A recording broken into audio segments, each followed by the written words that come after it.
Hello ಮಕ್ಕಳೇ, welcome to S K chemistry Kannada. ಇವತ್ತು ನಾವು first P U C organic ಕೆಮಿಸ್ಟ್ರಿಲಿ ಫಸ್ಟ್ ಚಾಪ್ಟರ್ ಏನಿದೆ ಅದರದ್ದು ವಿಡಿಯೋನ ಮಾಡ್ತಾ ಇದ್ದೇವೆ. ಇದು ಪ್ಯೂರ್ಲಿ ಇಂಟ್ರೊಡಕ್ಷನ್ ವಿಡಿಯೋ ಆಗಿರುತ್ತೆ. ನಾವು ಕಾಮನ್ ಆಗಿ ಯೂಸ್ ಮಾಡುವಂಥ ಕೆಲವೊಂದು ವಸ್ತುಗಳ ಹೆಸರನ್ನು ನಾನಿಲ್ಲಿ ಬರೆದಿದ್ದೇನೆ ನೋಡಿ. Petrol, diesel, LPG, medicines, plastic, paper, sugar, cotton, soap, perfume etcetera. ಇವೆಲ್ಲದರಲ್ಲೂ ಕಾಮನ್ ಆಗಿ ಒಂದು ವಸ್ತು ಇದೆ. ಅದೇನು ಅಂತ ನೀವು ಹೇಳ್ಬೋದಾ? ಕೆಮಿಕಲಿ ನೋಡೋದಾದರೆ ಇವೆಲ್ಲದರಲ್ಲೂ ಕಾರ್ಬನ್ ಇದೆ. ಈ ಕಾರ್ಬನ್ ಕಾಂಪೌಂಡ್ಸ್ ಬಗ್ಗೆ ನಾವು ಮಾಡೋ ಸ್ಟಡಿಗೆ ಆರ್ಗ್ಯಾನಿಕ್ ಕೆಮಿಸ್ಟ್ರಿ ಅಂತ ಕರಿತೇವೆ. So what is organic chemistry? It is the study of carbon compounds. Okay, ಈ ಕಾರ್ಬನ್ ಯಾಕೆ ಇಷ್ಟೊಂದು ಸ್ಪೆಷಲ್ ಅಂತ ನೋಡೋಣ. ನಮ್ಮ ಪೀರಿಯಾಡಿಕ್ ಟೇಬಲಲ್ಲಿ 100ಕ್ಕೂ ಜಾಸ್ತಿ ಎಲಿಮೆಂಟ್ಸ್ ಇದೆ, ಹೌದಲ್ವಾ? ಆದರೆ ಕಾರ್ಬನ್ ಬಗ್ಗೆ ಕಲಿಯೋದಕ್ಕಂತ ಒಂದು ಸೆಪ್ರೇಟ್ ಬ್ರಾಂಚ್ ಆಫ್ ಕೆಮಿಸ್ಟ್ರಿನೇ ಇದೆ. ಅದು ಯಾಕಿರ್ಬೋದು? ಯಾಕಂದರೆ ಕಾರ್ಬನ್ ಒಂದು ತುಂಬ ಸ್ಪೆಷಲ್ ಆಗಿರೋಂಥ ಎಲಿಮೆಂಟ್. ಈ ಕಾರ್ಬನ್ಗೆ ಬೇರೆ ಎಲಿಮೆಂಟ್ಸ್ ಜೊತೆ ಕಂಬೈನ್ ಆಗಿ ಲಕ್ಷಾಂತರ ಕಾಂಪೌಂಡ್ಸ್ಗಳನ್ನು ಸೃಷ್ಟಿಸುವಂಥ ಕೆಪಾಸಿಟಿ ಇದೆ. ಆಮೇಲೆ ನಮ್ಮ ಸೈಂಟಿಸ್ಟ್ಗಳಿಗೆ ಗೊತ್ತಿರುವಂತಹ ಮೋಸ್ಟ್ ಆಫ್ ದ ಕಾಂಪೌಂಡ್ಸ್ ಕೂಡ ಆರ್ಗ್ಯಾನಿಕ್ ಕಾಂಪೌಂಡ್ಸ್ ಆಗಿರ್ತವೆ. ಆದ್ದರಿಂದ carbon chemistry is studied separately as organic chemistry. ಗೊತ್ತಾಯ್ತಲ್ವಾ ಮಕ್ಕಳೇ? ಈಗ ನಮ್ಮ ಸುತ್ತಮುತ್ತ ಏನೇನು ಆರ್ಗ್ಯಾನಿಕ್ ಕಾಂಪೌಂಡ್ಸ್ ಇದೆ ಅಂತ ನೋಡೋಣವಾ?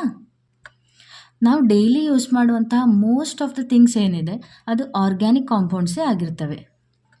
ಎಕ್ಸಾಂಪಲ್ ನೋಡಿ, ಸಕ್ಕರೆ, glucose, cotton, wood, paper, cooking oil, petrol, diesel, LPG, medicines, plastics, rubber, soap, detergents, perfumes. ಇದೇ ಥರ ಇನ್ನೂ ತುಂಬ ಎಕ್ಸಾಂಪಲ್ಸ್ ಇದೆ. ಅವೆಲ್ಲನೂ ಆರ್ಗ್ಯಾನಿಕ್ ಕಾಂಪೌಂಡ್ಸ್ ಆಗಿವೆ. ನೋಡಿ, ಇವೆಲ್ಲ ಥಿಂಗ್ಸ್ ಕೂಡ ಆರ್ಗ್ಯಾನಿಕ್ ಕೆಮಿಸ್ಟ್ರಿಗೆ ರಿಲೇಟ್ ಆಗಿದೆ ಅಲ್ವಾ? ಅದಕ್ಕೇ organic chemistry is an important part of our daily life. ಈಗ ಒಂದು ಪ್ರಶ್ನೆ ಇದೆ ನೋಡಿ, are all carbon compounds organic? ಕಾರ್ಬನ್ನ ಎಲ್ಲ ಕಾಂಪೌಂಡ್ಸ್ ಕೂಡ ಆರ್ಗ್ಯಾನಿಕ್ ಕಾಂಪೌಂಡ್ಸೇ ಆಗಿದೆಯಾ? ಅದಕ್ಕೆ ಆನ್ಸರ್ ನೋ. ಕೆಲವೊಂದು ಕಾರ್ಬನ್ ಕಾಂಪೌಂಡ್ಸನ್ನು ನಾವು ಆರ್ಗ್ಯಾನಿಕ್ ಅಂತ ಕನ್ಸಿಡರ್ ಮಾಡೋದಿಲ್ಲ. ಕೆಲವೊಂದು ಎಕ್ಸಾಂಪಲ್ಸ್ ಬರೆದಿದ್ದೇನೆ ಇಲ್ಲಿ ನೋಡಿ. ಕಾರ್ಬನ್ ಮೊನಾಕ್ಸೈಡ್, ಕಾರ್ಬನ್ ಡೈಆಕ್ಸೈಡ್, ಆಮೇಲೆ ಕಾರ್ಬೋನೇಟ್ಸ್. ಒಂದು ಎಕ್ಸಾಂಪಲ್ ಕೊಡ್ತೇನೆ, ವಾಷಿಂಗ್ ಸೋಡಾ ಇದೆಯಲ್ಲ, ಸೋಡಿಯಂ ಕಾರ್ಬೋನೇಟ್, ಆಮೇಲೆ ಬೈಕಾರ್ಬೋನೇಟ್ಸ್. ಒಂದು example sodium bicarbonate. Cooking soda ಇದೆಯಲ್ಲ, ಕೇಕಿಗೆಲ್ಲ ಯೂಸ್ ಮಾಡ್ತೇವೆ ಅದು. ಆಮೇಲೆ ಕಾರ್ಬೈಡ್ಸ್. ಇವನ್ನೆಲ್ಲ ಇನಾರ್ಗ್ಯಾನಿಕ್ ಕಾಂಪೌಂಡ್ಸ್ ಅಂತ ಕರಿತೇವೆ.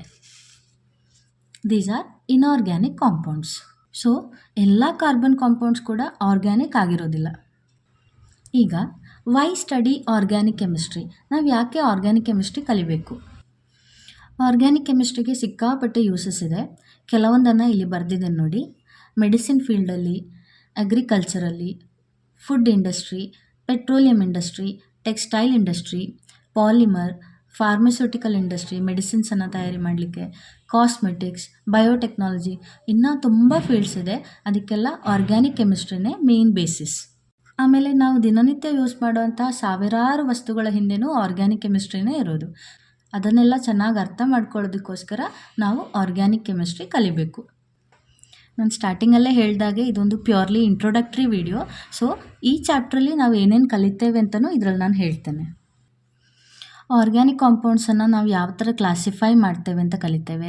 ಆಮೇಲೆ ಫಂಕ್ಷನಲ್ ಗ್ರೂಪ್ಸ್, ಹೋಮೋಲೋಗಸ್ ಸಿರೀಸ್. ಆಮೇಲೆ ತುಂಬ ಮಕ್ಕಳು ಕಷ್ಟಪಡುವಂಥ ಒಂದು ಟಾಪಿಕ್ ಅಂದರೆ IUPAC ನಾಮೆನ್ಕ್ಲೇಚರ್. ನಾವು ಯಾವ ಥರ ಆರ್ಗ್ಯಾನಿಕ್ ಕಾಂಪೌಂಡ್ಸನ್ನು ನೇಮಿಂಗ್ ಮಾಡ್ತೇವೆ ಅಂತ. ಈ ಟಾಪಿಕನ್ನು ಆದಷ್ಟು ಸಿಂಪ್ಲಿಫೈ ಮಾಡಿ ಎಕ್ಸ್ಪ್ಲೇನ್ ಮಾಡ್ಲಿಕ್ಕೆ ಟ್ರೈ ಮಾಡ್ತೇನೆ ನಾನು.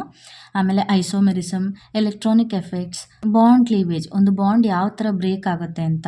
ಆಮೇಲೆ ರಿಯಾಕ್ಷನ್ ಇಂಟರ್ಮೀಡಿಯೇಟ್ಸ್ ಅಂತ ಕರಿತೇವೆ. ಅಂದರೆ ಕಾರ್ಬೋಕ್ಯಾಟಯಾನ್, ಕಾರ್ಬ್ಯಾನಯಾನ್, ಫ್ರೀ ರ್ಯಾಡಿಕಲ್, ಎಲೆಕ್ಟ್ರೋಫೈಲ್, ನ್ಯೂಕ್ಲಿಯೋಫೈಲ್. ಆಮೇಲೆ ಬೇರೆ ಬೇರೆ ಟೈಪ್ಸ್ ಇದ್ದ ಆರ್ಗ್ಯಾನಿಕ್ ರಿಯಾಕ್ಷನ್ಸನ್ನು ಕಲಿತೇವೆ. ಆಮೇಲೆ ಒಂದು ಆರ್ಗ್ಯಾನಿಕ್ ಕಾಂಪೌಂಡನ್ನು ಸಿಂಥಸೈಸ್ ಮಾಡಿ ಆದಮೇಲೆ ಅದನ್ನು ನಾವು ಯಾವ ಥರ ಪ್ಯೂರಿಫೈ ಮಾಡ್ತೇವೆ ಅದನ್ನು ಕಲಿತೇವೆ. ಆಮೇಲೆ ಕ್ವಾಲಿಟೇಟಿವ್ ಆ್ಯಂಡ್ ಕ್ವಾಂಟಿಟೇಟಿವ್ ಅನಾಲಿಸಿಸ್. ಇವಾಗ ನಿಮಗೇನೋ ಒಂದು ಆರ್ಗ್ಯಾನಿಕ್ ಕಾಂಪೌಂಡ್ ಸಿಕ್ಕಿದರೆ ಅದರಲ್ಲಿ ಆ್ಯಕ್ಚುಲಿ ಕೆಮಿಕಲಿ ಏನಿದೆ ಅಂತ ಹೇಳೋದನ್ನು ಕ್ವಾಲಿಟೇಟಿವ್ ಅನಾಲಿಸಿಸ್ ಅಂತ ಹೇಳ್ತೇವೆ. ಆಮೇಲೆ ಕೊಟ್ಟಿರೋ ಆರ್ಗ್ಯಾನಿಕ್ ಕಾಂಪೌಂಡಲ್ಲಿ ಫಾರ್ ಎಕ್ಸಾಂಪಲ್ ಎಷ್ಟು ಪರ್ಸೆಂಟೇಜ್ ಕಾರ್ಬನ್ ಇದೆ ಅಥವಾ ಎಷ್ಟು ಪರ್ಸೆಂಟೇಜ್ ನೈಟ್ರೋಜನ್ ಇದೆ, ಅಂದರೆ ಎಷ್ಟು ಅಮೌಂಟ್ ಇದೆ ಅಂತ ಹೇಳಿ ನಾವು ನೋಡೋದನ್ನು ಕ್ವಾಂಟಿಟೇಟಿವ್ ಅನಾಲಿಸಿಸ್ ಅಂತ ಕರಿತೇವೆ. ಸೊ ಇವಿಷ್ಟನ್ನು ಈ ಚಾಪ್ಟ್ರಲ್ಲಿ ನಾವು ಕಲಿತೇವೆ. ಇದಿಷ್ಟು ನೀವು ಚೆನ್ನಾಗಿ ಅರ್ಥ ಮಾಡ್ಕೊಂಡ್ರಿ ಅಂತ ಹೇಳಿದರೆ ಸೆಕೆಂಡ್ ಪಿ ಯು ಸಿ ಕೆಮಿಸ್ಟ್ರಿಗಿರ್ಬೋದು ಅಥವಾ ಫ್ಯೂಚರಲ್ಲಿ ನೀವು ಕೆಮಿಸ್ಟ್ರಿ ಹೈಯರ್ ಸ್ಟಡೀಸ್ ಮಾಡೋದಿದ್ರು ಅದಕ್ಕೆಲ್ಲ ಇದೇ ಸ್ಟ್ರಾಂಗ್ ಫೌಂಡೇಶನ್ ಆಗಿರ್ತದೆ. ಸೊ ಮಕ್ಕಳೇ, ಇವತ್ತಿನ ವಿಡಿಯೋದಲ್ಲಿ ಏನೇನು ಕಲ್ತ್ವಿ ನಾವು? ಆರ್ಗ್ಯಾನಿಕ್ ಕೆಮಿಸ್ಟ್ರಿ ಅಂದರೆ ಏನು ಅಂತ ನೋಡಿದ್ವಿ. ಆಮೇಲೆ ಕಾರ್ಬನ್ ಯಾಕೆ ಅಷ್ಟೊಂದು ಸ್ಪೆಷಲ್ ಅಂತ ನೋಡಿದ್ವಿ. ಆಮೇಲೆ ಆರ್ಗ್ಯಾನಿಕ್ ಕಾಂಪೌಂಡ್ಸ್ ನಮ್ಮ ಲೈಫಲ್ಲಿ ಎಷ್ಟು ಇಂಪಾರ್ಟೆಂಟ್ ಅಂತ ನೋಡಿದ್ವಿ. ಆಮೇಲೆ ಈ ಚಾಪ್ಟ್ರಲ್ಲಿ ನಾವು ಏನೇನು ಕಲಿತಿದ್ದೇವೆ ಅವಿಷ್ಟನ್ನು ನೋಡಿದ್ವಿ. ಸೊ ಇದಿಷ್ಟು ನಿಮ್ಗೆ ಅರ್ಥ ಆಗಿರ್ಬೋದು ಅಂತ ಅಂದ್ಕೊಳ್ತೇನೆ. Thank you so much for watching.